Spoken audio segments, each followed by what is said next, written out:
What's going on, folks? Welcome to another video. Codename Love One, Nick Reflex. So, Reflex baits preparation. Today I'm just going to show you some of the hook baits I have in my little hook bait tub, right? Yeah, let's see if we can get that out of the... So, I've just basically cleaned this up. It's been pretty much dormant this winter. I've not done any, very little. Like, I've been on about 3 sessions. What do I keep in my hook bait tub? I have got a absolute myriad of items in here. I've got spare leads, 2.5 ounce leads, they can go in there. I've got all kinds of stuff, and I'm just basically cleaning and just organising some of my bits. I've even got the rigs that I just cast out when I got chased off the local reservoir, which I was poaching by the bailiff. So this is the sort of shit I have to deal with, mate. You know, anyway, all I want to do is chuck a rod out, you know what I'm saying? So this is the little rig I was using. It's actually a Ronnie rig. I think I've just got a white cell pop-up on there. Anyway, I won't go into all the rigs. This is meant to be more of a bait video. I just wanted to show you some of the hook baits I've got and the flavourings and just what I'm basically doing. I've already done a few. I've got what we've got here. This is just what I've got to hand. I've got loads more. So in here we have N-butyric acid. Okay, put that there. In there we have got some stinky lobster flavouring, right?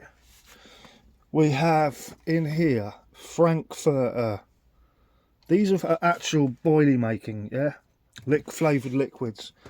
I've got some jungle juice goo. So all of these are going to come in handy. What's this one? Oh yeah, one of my favourites. This is the mulberry. This, you know, you put like a couple of drops in a kilo of boilies when you're making boilies. This is the sort of stuff you'll need. However, what I'm doing here is just having a little clean up and labelling stuff. So we've got krill hydroslate, and that is on, they're like 8mm, 12mm, 8mm, something like that, and that is the sauce. So it's basically a version of Terry Hearn's The Sauce, yeah. And they catch every time almost if you use a little snowman presentation on them. What I'm doing, I'll just go through what I've got here, and then I'll carry on what I was doing. So we've got a little video, some content. These stink. I've just put some extra couple of drops of N-butyric on there, right? They are basically cheese wafters, yeah, parmesan, real parmesan cheese in there. N-butyric acid. We've got some off-the-shelf ones as well, sticky molds, pop-ups. So they stink. I don't need to top them up. So what I'm just doing, right, is for spring, off the shelf, sticky, the krill wafters. What I'm doing for spring is basically just topping it up, bit of flavour. I don't really need to do this. They're already flavoured up. I have collected an absolute myriad of hook baits. These stink. They all stink. I like stinky hook baits, mate. Some people prefer the washed out ones. I like the stinky ones, mate. The better. You know, because I leave my hook baits out there for 24 hours, 48 hours sometimes. So the krill wafters in 16mm, they're good. These, I've just put, what do I put on that? A combination. This is lobster. I put the lobster on there, a couple of drops of N-butyric, and I think I might have even put a couple of drops of the goo, the jungle juice. So I'm mixing up a few drops of this, few drops of that. Some of them I'm not touching, like them. I'm not touching them. They're good. Sticky baits, pineapple and N-butyric wafters. In fact, You know what I should do? I should probably put a couple of drops of embuteric into that to make it extra stinky. So let's find, I'll show you what I'm doing. There you go.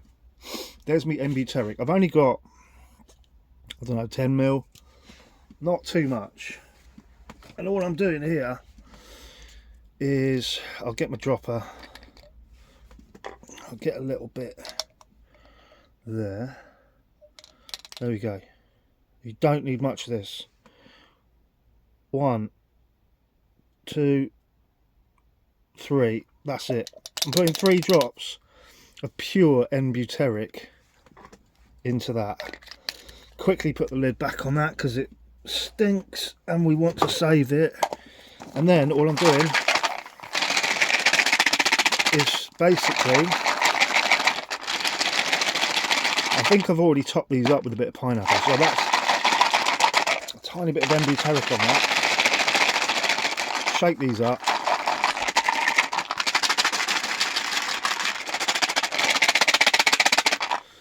Shake these up. Right, let's have a smell.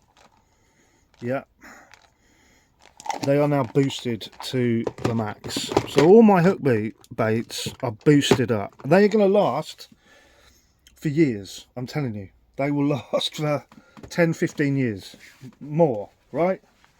I know that from experience. I'm just going to use a sock here, and all I'm doing is I'm just placing them in. Once they're done, they can go back in there. It just jogs my memory of what I've got, and I know that they're all boosted for the next season. And even if I don't get to go out fishing too much, it's something to do. I enjoy doing it, right? What have we got here? I think, let's have a smell. Yep, these have been boosted up with orange, and they are bright orange. They're wafters, they can go in there. I don't need anything else. I say I don't need anything else. To be honest with you, I'm actually going to go and put 3 drops of embuteric in there because it's just going to stink. It's absolutely going to stink. It's going to like multiply it. What? That's 1, 2, 3, 4. I'll put 4 drops in there. So most of my hook baits, not all of them, most of them will have now a few drops of the old embuteric acid in there. Now a lot of, obviously if you're into making your boilies and that, they're supposed to go in at the beginning when you're making them, right? When you're rolling them. But I get a lot of my stuff already rolled. I mean, I've rolled kilos and kilos, which I've got elsewhere stored still. So what I'll do is I'll just give it a good shake and then have a smell. Can I smell the embuteric acid? A little bit. So hopefully that's going to bring out the smell. And it's like aging them, mate. It's like winemaking almost. So I've got my 3 rigs, like I say, from when I was last fishing. I just chuck them in. What was I using? There you go. I've got OMC maggot liner with just a tiny little 8mm, 10mm, something like that. Mega sharp hook onto braided hook link. There we go. That's what I was using. Anyway, we'll put those over there for a minute. Get them out of the way.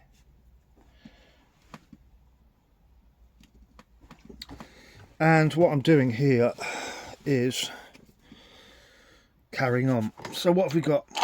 Okay, so I've done these. I've just done these, and I'm tagging them as well. I'm writing on the side of it. Yeah, lobster with embuteric, and they look. There's a lot in there. They're the little 10mm. They absolutely stink now. So that will soak into the pop-up, right? In here, I've got like last couple of cell boilies, pop-ups, glugged with, what have I got? Glugged with cell stick mix. from literally 15 years ago.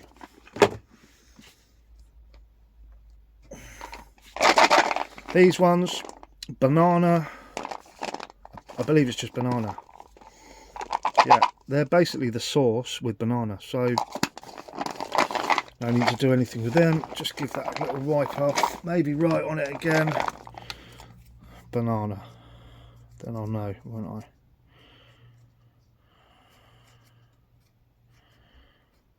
Yeah, literally just a few drops of banana juice on there, yeah? Not banana juice, you know, banana flavouring. I've got so much bait here, right?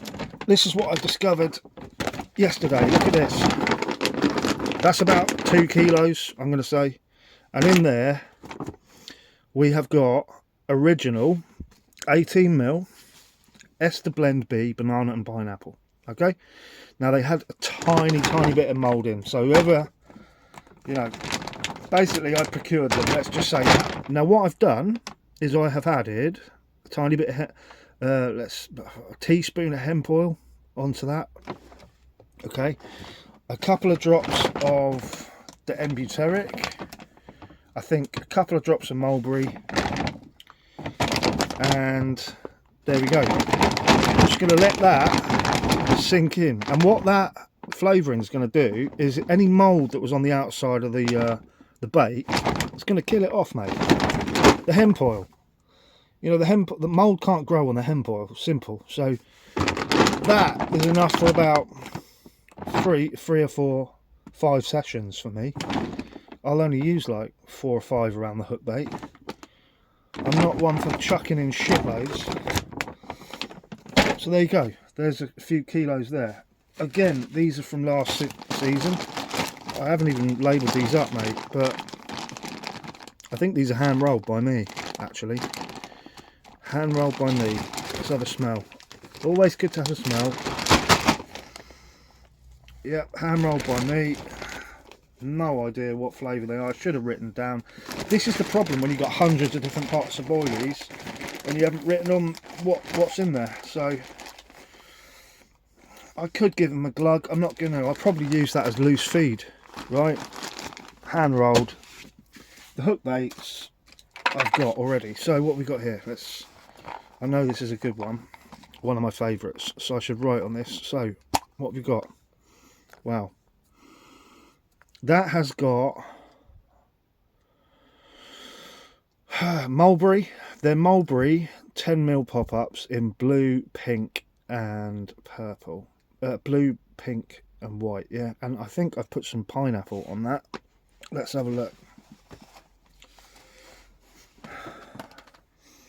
I've put pineapple on that, and what I'm going to do again is, and I do like this stuff, I'll probably get rid of most of it, better to have it on the boilies, is take a couple of drops of that. 1, 2, 3, 4. That's all. And if I wanted to go mad, I could put another dose of, I'll put a couple of drops here, look, of the goo. 1, 2, 3. That's quite a fruity, citrusy flavour. Again,